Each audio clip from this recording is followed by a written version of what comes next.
प्रीति पासवान ने सौम्या पोखरेल को धूल चटाई। सौम्या ये सब देखकर हैरान। आपको बता दें दोस्तों, प्रीति पासवान ने कैसे सौम्या पोखरेल को धूल चटाई।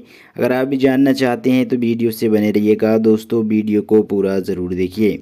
वीडियो आपको अच्छा लगे दोस्तों तो आप वीडियो को लाइक भी कर सकते हैं। और दोस्तों, आप भोजपुरी से रिलेटेड न्यूज़ देखना चाहते हैं, लाइफ में अपडेट रहना चाहते हैं तो रेड कलर के बटन को दबाकर चैनल को सब्सक्राइब कर घंटी को ऑल पर सेलेक्ट ज़रूर करिएगा।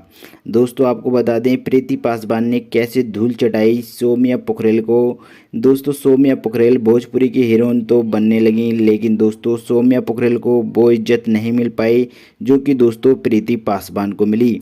दोस्तों, प्रीति पासवान और सौम्या पोखरेल दोनों ही एक से एक बेहतरीन कलाकार हैं और दोनों ही नेपाल से हैं। दोस्तों, नेपाल के ये दोनों बेस्ट और धमाकेदार एक्टर्स जो कि दोस्तों अपने अपने टैलेंट के दम पर आगे बढ़ते जा रहे हैं। वहीं दोस्तों प्रीति पासवान ने सौम्या पोखरेल को धूल चटाती हुई नजर आ रही हैं। चलिए दोस्तों, आपको बताते हैं आखिर ये सब मामला क्या है।